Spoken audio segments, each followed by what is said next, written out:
and WXLE Indian Lake. It's 8 o'clock.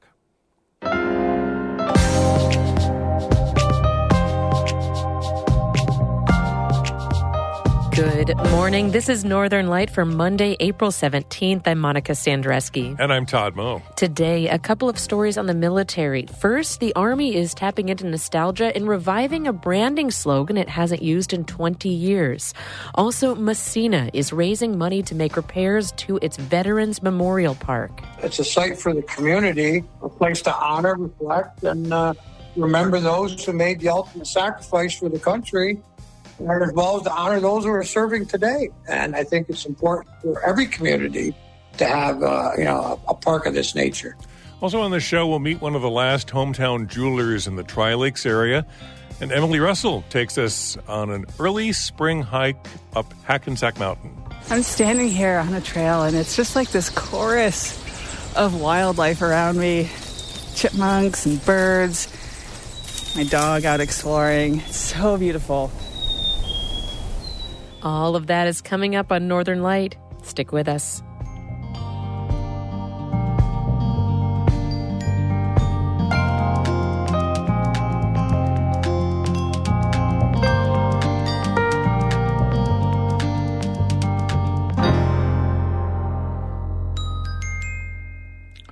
Broadcast of Northern Light here on North Country Public Radio is supported by the Village Mercantile, bringing Saranac Lake to places beyond the Adirondacks, offering Adirondack-made and inspired goods, villagemerc.com, anything but general, and by Apothecary Chocolates, making gourmet chocolates by hand from all natural herbs, botanicals, and tree syrups, apothecarychocolates.com.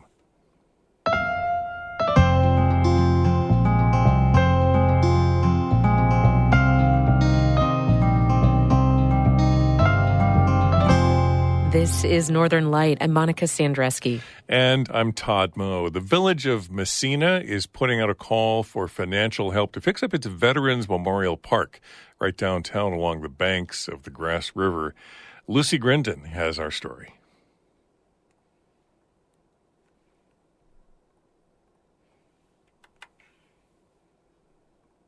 Veterans Memorial Park is popular for all kinds of community events. There's summertime concerts there. People have weddings, just all kinds of, community get-togethers. That's Marty Miller. He's Messina's public works superintendent.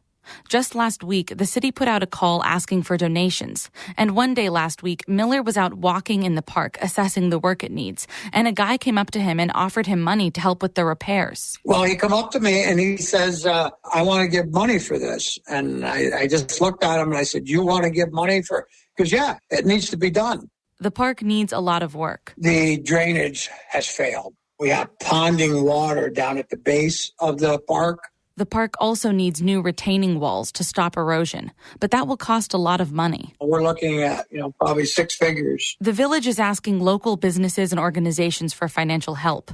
They're also just asking individual community members to pitch in. Miller says he hopes they'll get the help they need because ultimately the park is there to honor veterans. It's a site for the community, a place to honor, reflect, and remember those who made the ultimate sacrifice for the country, and as well as to honor those who are serving today. And I think it's important for every community to have, a park of this nature. He says it was heartening to have that one man offer a donation to him in the park. Hopefully that's going to be the norm of this, and hopefully we can get all the help we can, to get it up and back into shape. The Public Works Department is planning to start work on the project this summer. Miller says they hope to finish within 2 years. Lucy Grindon, North Country Public Radio. The Army, which fell 25% short of its recruiting goal last year, has rolled out a new marketing campaign. And while most of it is new, one part is familiar, mostly among people who are too old to enlist. Jay Price reports for the American Homefront Project. The Army unveiled its new branding with a video featuring commanders and other soldiers, reviving a slogan it hadn't used in more than 20 years. Be all you can be. Be all you can be. Be all you can be. This tagline for recruiting ads was so successful in the 1980s and 90s, the Army created country and disco versions and marching band music it pushed out to high schools and colleges. The Soviet military even stole Be All You Can Be for its own ads. In the U.S., the campaign lasted 2 full decades, an eternity in advertising. Originally, it was accompanied by an irresistible earworm of a jingle.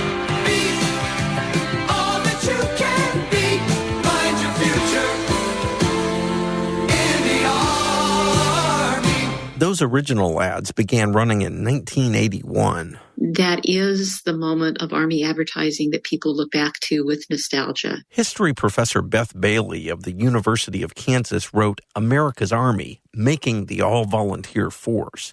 The draft had ended just a few years earlier, and the Army was still struggling with the transition to solely volunteers. And it was trying not only to find enough recruits, but bring in better qualified ones. And it wanted badly to reverse deep image problems lingering from the Vietnam War and a public perception the military was only for those who couldn't find work somewhere else. The move to a new recruiting slogan and a new recruiting campaign was meant to really recast the Army. After a run of uninspiring ads, it settled on what's regarded in the ad world as one of the greatest campaigns of the 20th century. And now that line is back in ads crafted for different times and different potential recruits. We bring out the best in the people who serve. Because America calls for nothing less. So you can be all you can be. The rebranding has been in the works for years. But at the official unveiling, Secretary of the Army Christine Wormuth said the rollout was accelerated by several months because of the recruiting troubles. We in the Army, and frankly all of the military services, are facing the most challenging recruiting landscape in decades. So it is a perfect time to be launching our new brand. And as a child of the 80s, I am super excited that we are bringing back a reinvented version of Be All You Can Be. Despite the tagline's nostalgia-inducing past, she said recycling it was based on substantial market research. It showed young people are looking for a sense of purpose and a way to build community. So the phrase works for them as well as their parents and others who might influence their career decisions. This was not just sort of a let's reach back to a thing that, we all remember and like. It was put through its paces against other alternatives. It resonated by far the best with audiences of all ages. Army leaders said the rebranding and marketing campaign also targets a cultural gulf that's widened for decades. Fewer families have ties to the military, leaving fewer young people familiar enough with it to consider enlisting. Major General Alex Fink leads the Army's marketing office. This is more than a recruiting campaign. The brand refresh and the creative executions are about reintroducing America to its Army. The new campaign is just one way the Army is tackling its recruiting problem.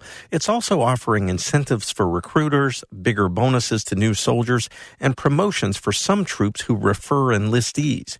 But recruiters still have their work cut out. The Army's goal this year is even higher than last year's. I'm Jay Price, reporting. This story was produced by the American Homefront Project, a public media collaboration that reports on American military life and veterans. A minor earthquake rattled Jefferson County early Friday morning. According to the Watertown Daily Times, the U.S. Geological Survey reported a 2.6 magnitude centered near Adams Center. Residents from 11 different zip codes, including Adams Center, Henderson, and Watertown, provided 50 responses to the USGS Seismographic Information Center. It's not uncommon for the North Country to experience sporadic seismic activity. Residents in Messina experienced a 2.1 magnitude earthquake in February. Most tremors go unnoticed and usually result in minimal to no damage. Well, it's official. Saranac Lake lost the title of Strongest Town USA to Brattleboro, Vermont. The contest was initially between 16 towns across America, with the public voting online. Saranac Lake beat out communities in Indiana, Illinois, and Washington to make it to the final round. In the end, Brattleboro won 50.5% of votes last Friday, one of the closest results in the history of the contest. Strong Towns is a nonprofit organization that advocates for communities to be safe, livable, and inviting, according to its website.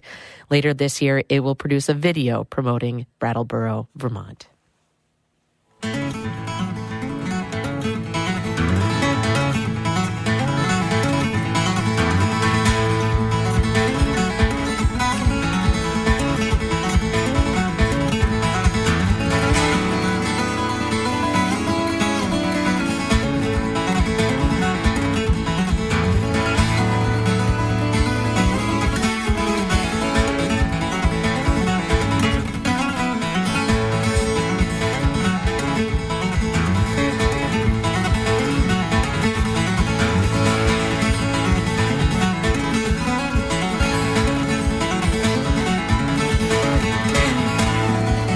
You're listening to Northern Light right here on North Country Public Radio. It's 10 minutes past 8. Good morning. I'm Todd Moe. And I'm Monica Sandreski. Stick around. We'll meet a businessman turned jeweler in Lake Placid. That's coming up in just a few minutes right here on Northern Light.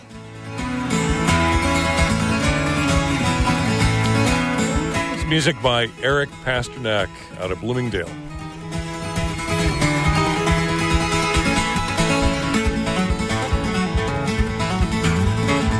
Check out more of Eric's music, part of our Underscore project, on our website, ncpr.org/underscore. Northern Light is supported by Telehealth Coalition Task Force, reminding New Yorkers that telehealth appointments are confidential and accessible. Learn more at telehealthny.info. And by St. Lawrence Health, offering My Care, a way for patients to access health information and stay connected to their care team. Registration is available at stlawrencehealthsystem.org.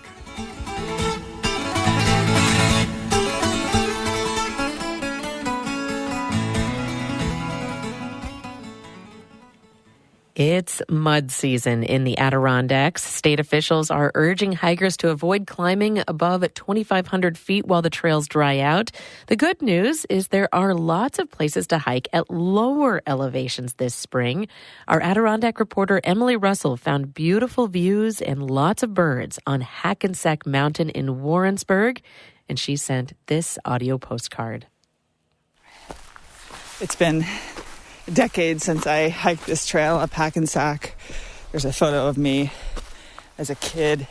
You know, we'd hike some of these local mountains around Glens Falls where I grew up for birthday parties, and I don't really have any memory of being up here, so hiking this today is like just a totally new experience. It's kind of nice to be out here and feel like I'm seeing this place for the first time. My shoes crunch through the snow that's clung on in the cold shadows of the mountain. But having no memory of hiking here also leads me to get a little lost at the start. I'm on the trail up to the summit now, and I gotta say I made like 4 wrong turns before I got here. There are truck or ATV trails that go around the mountain, and it's easy to take the wrong turn. Once you take the right turn, though, it's pretty obvious. The trail climbs up the steep side of the mountain. Good news is there's no snow or ice or even mud on this section, so traction isn't a problem. Plus, the higher I get, the more the world around me wakes up. This is so amazing. I'm standing here on a trail, and it's just like this chorus of wildlife around me. Chipmunks and birds. My dog out exploring. It's so beautiful. This is such a cool trail because it really just rises like directly above Warrensburg. And so it's going to give me this super cool and close perspective of this community that's just so beautiful right on the edge of the Adirondacks. I grip roots and rocks and haul myself higher up the mountain. There's a moment when the woods fall silent except for one lone woodpecker searching for food.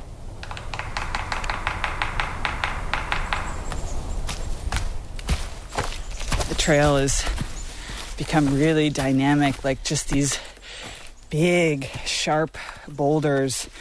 So I'm having to hop from one to another. Eventually, the trail becomes just one long shelf of rock.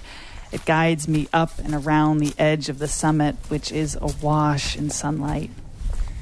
I'm walking out onto the ledge here at the summit, looking down over Warrensburg, and you can hear the car traffic below me. But wow, this is so stunning. Oh my gosh. Just mountains all around, but you can see little churches and shops and homes, and there's birds flying above me. This is just so special. Emily Russell, North Country Public Radio on the summit of Hackensack Mountain above Warrensburg. Find photos of Emily's hike up Hackensack Mountain at our website, ncpr.org. And a reminder, state officials are urging hikers to avoid trails above 2,500 feet during mud season.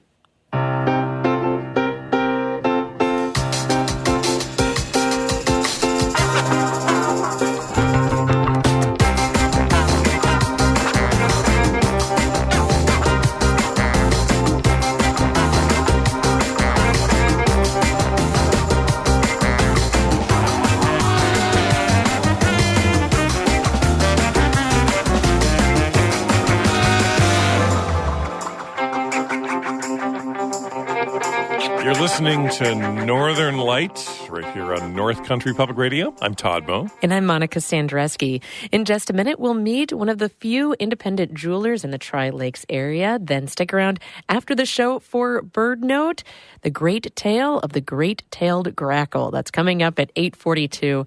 But first, Todd has a look at the weather for us. Clouds and cooler today with occasional rain, winds out of the south with occasional gusts up to 20, 30 miles per hour at times.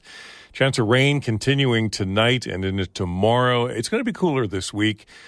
Maybe a chance of some sleet and rain on early Wednesday morning, overnight Tuesday into Wednesday morning. The Weather Service says gradually some milder temperatures, highs in the 50s on Thursday, low 60s on Friday, but still kind of a wet April week with scattered rain today and tonight and tomorrow, and maybe what the Weather Service calls a wintry mix on Wednesday. Right now in Canton, showers and 47 degrees. Hometown jewelers are closing their shops across the U.S. Online shopping has a lot to do with that. There's also a generation gap. The baby boomers operating shops are retiring. So for this North Country at Work story, Andy Flynn stopped by one jewelry shop still open in the Tri-Lakes area.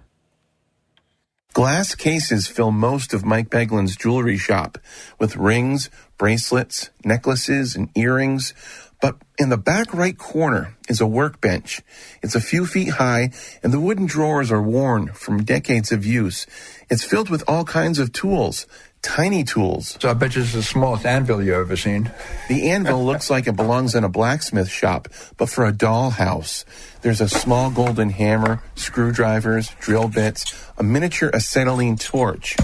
Beglin needs all these tools to fix jewelry and create one-of-a-kind keepsakes. Being a bench jeweler is really a business of minutia. You're dealing with the tiniest things in the smallest places sometimes, and any tool you can find that helps you achieve it is a tool you want. He even uses tools from the dentist office. We have a drill, just like the dentist has, that will... And the sound freaks out some people who don't like going to the dentist because it's the same kind of sound. Beglin is tall. He wears thin glasses, has gray hair and a mustache, and when he speaks, there's still an accent from growing up on Long Island. In the early 1970s, he studied business at North Country Community College in Saranac Lake and in Plattsburgh State. After graduation, he moved to the Adirondacks to start his own business. I've always been entrepreneurial in my nature. I jokingly say I'm not employable because I've got my own way of doing things, and that's not good for an employer. Between graduation and his first jewelry shop, he had 6 businesses. One was a bar on Main Street, across from Saranac Lake Jewelry. In 1980, the jewelry shop owner was ready to retire. So I bought the store from him for my wife to run, and I was doing other things, with the caveat that he stayed and taught me tutored me for 6 months, worked for me for 6 months, teaching me the ins and outs of the business. The owner was a watchmaker. He taught Beglin how to repair watches, but that didn't last very long. Problem is that I like to drink a lot of coffee, and that's not good when you're dealing with a little hairspring and screws from the watch and the tray when you take them apart. So I quickly got out of the watch repair part of it, but stayed with the jewelry repair. Beglin has seen the jewelry industry change over the years. Customers used to stop in the store, pick something out of the case, and go home with it. Now, everybody wants a different twist. Everybody wants something that is unique to that ring and that person. So Beglin works with customers. He tries to match their personalities with his own designs. One time, an elderly woman stopped by with about 30 stick pins. She said, "What can I do with these?" I said, "Well, what do you want to do with them?" I said, what do you wear more often? She goes, "Well, I like pins." I said, "Well, let's make a pin out of it." And I worked with it, and finally I put it all together in a particular shape. I had to weld them all together. I had to manipulate and move a little bit and stuff like that. Next thing you know, she has this gorgeous brooch that she absolutely loves. The internet has certainly changed the jewelry business. More people are shopping online, not on Main Street, and it's easy to compare prices instantly. They see a diamond advertised for 1 carat for $2,000, and then they come into a jewelry store and it's $5,000, $10,000, or whatever it is. Say, "Well, I'm getting ripped off." Well, because they see a car that's advertised, for X number of dollars, and this car dealer is selling the same exact car for less, that's where they're going to go. But those cars are identical. The diamonds are not identical. There aren't many things that people will have for a lifetime, but people tend to keep jewelry forever. And every time they look at that, it will bring them back to when they received it from the person they received it from. And the jewelry also turns into a story for their children and their grandchildren. And that's what Beglin loves the most about this business. Working with people, creating keepsakes, and making them happy. After all, he said, this is a feel-good business. Nobody needs this stuff, but it makes them feel good. And if a few $100s makes a person feel good for the rest of their life, that's money well spent, in my opinion. Beglin is in his late 60s. He's old enough to retire when he wants, but he doesn't see the younger generation taking an interest in the jewelry business. Right now, there's no one to take over his bench when he decides to put away his tools for good. If I'm re-rounding a ring, you'll hear that. For North Country Public Radio's North Country at Work project, I'm Andy Flynn in Lake Placid. You have to do a little bit of the hammering to round it out. This story first aired in 2019. Time is coming up on 23 minutes past 8, and you're listening to Northern Light here on North Country Public Radio. We're going to get to a few community calendar events in just a couple of minutes. Last Saturday, a lot of folks came in from the sunshine and pleasant temperatures to the auditorium at the Paul Smith's College Vic for the annual Sam Fest put on by Paul Smith's College. There were conversations about science, the Antarctic, loons in the Adirondacks, Lake Champlain, photography and poetry, and also some music. Kurt Steger is a scientist, Paul Smith's College Natural Sciences professor, author, and musician. And during the Saturday Sam Fest, there were a lot of musicians that got up on stage, but Kurt Steger grabbed his banjo, marched up on stage to perform I've Been Everywhere. This is a musical tribute to his work on studying lake health and water quality in the Adirondacks. We've sampled every lake in this here park. I've been everywhere, man. I've been everywhere, man. Across desert bare, man. Breathe mountain air, man. Crowded and a share, man. I've been everywhere. I've been to Rich Lake, Chattagay, Fawn Lake, Portaferry, Bass Lake, Tamarack, West Lake, Waterbury, Wolf Pond, Trout Pond, Pollywog, Federation, Toad Pond, Moose Pond, Cushaquad, Desolation, Gold Pond, Bear Pond, Black Pond, Beaver Valley, Lost Pond, Green Weather, Little Weller. I'm a feller. Bear man, I've been everywhere, man. Cross desert bear man, breathe mountain air man, traveling and a share.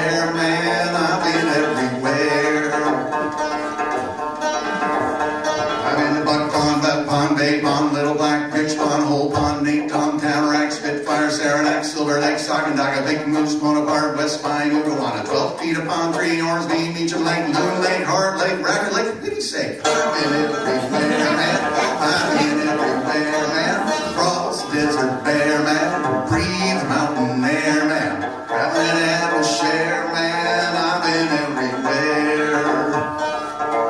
So what you see out there? I saw lake trout, fake trout, black bears, millionaires, tree huggers, woolly buggers, gun toters, motor boaters, Donnellys, PCBs, acid rain, folks remain, fly rods, hot rods, boats, singers, hammer swingers, dog mange, climate change, road salt, who's fault, milfoil, sandy soil, lake clear, and you all here. I've been everywhere, man. I've been everywhere, man. Cross desert bear, man. Breathe mountain air, man. Traveling and have a share, man. I've been everywhere. I've been everywhere. Kurt Steger performing at the Sam Fest at the Paul Smith's College Vic last Saturday afternoon. I've been everywhere, and we'll hear a little more of what was talked about at the event a little later this week during Northern Light. It's 26 minutes past 8. And Monica, I just want to stay with music for one more moment here and mention that coming up tomorrow, Sing for Spring. You can join Chef Daryl's Mountain Diner to celebrate the season and support the Adirondack Lake Center for the Arts. It's a benefit. Tomorrow, a delicious meal along with live music at Chef Daryl's Mountain Diner, Blue Mountain Lake. There'll be salad and an entree and dessert. You can make your reservations by calling Chef Daryl at 518-352-9044. That's Sing for Spring. Celebrate the season and support the Adirondack Lake Center for the Arts tomorrow afternoon and evening at Chef Daryl's Mountain Diner. Nice. I'll stick with the music theme, too, to say that 1 week from today, join Doyle Dean of The Dean's List for a special live broadcast of his show, The Dean's List. That's next Monday, April 24th from 3 to 5 p.m. at SUNY Potsdam's Gibson Gallery. You're encouraged to attend and hear Doyle's signature mix of what's new and great in indie rock. This is sort of pre-gaming for the university's Loco Arts Fest, which starts later that week. You can find out more at our website, ncpr.org. Also, 1 week from today, the Friends of the Ogdensburg Public Library Organization hosting an antique and collectible book auction Monday, April 24th, starting at 5 o'clock. Preview begins at 4 o'clock. 500 books in various conditions. First edition, signed volumes, collections, maps, stamp collections. Many of the books are unusual, if not rare, and valued in the hundreds of dollars. So again, this is the Friends of the Ogdensburg Public Library hosting an antique and collectible book auction next Monday, April 24th, starting at 5. The preview starts at 4, and that's at the Ogdensburg Public Library. And tickets are on sale now for the North Country Comedy Show coming up this Friday evening at the Chateauguay Town Hall Theater. That's from 7 until 9 o'clock. Doors open at 6. They say don't miss out on this crowd favorite that promises an evening of fun and laughs. You can find out more at chateauguayny.org/theater.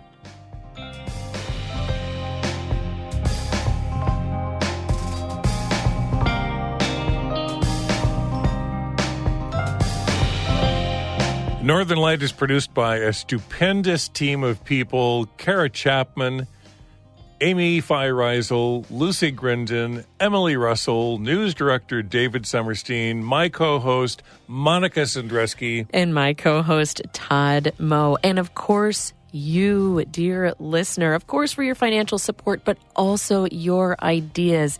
Reach out. We would love to hear from you. So many of the stories that you hear on the program are from listeners, ideas that they've reached out, sent an email and said, you know what, this is sort of going on in my community. I wonder if you could look into it. Many of the stories that you hear on the show have come about that way, so don't hesitate to reach out. Send us an email, news@ncpr.org. And if you miss an episode of Northern Light, never fear. You can listen back to the archive any place you get your podcasts. You can also subscribe to our daily news roundup, Story of the Day, hosted by our news director, David Summerstein. You'll hear the biggest stories in the region and get the latest on the day's news. You can also listen live to the show every weekday afternoon at 5:48. Until tomorrow, I'm Monica Sandreski. I'm Todd Moe. Thanks for listening. Be well.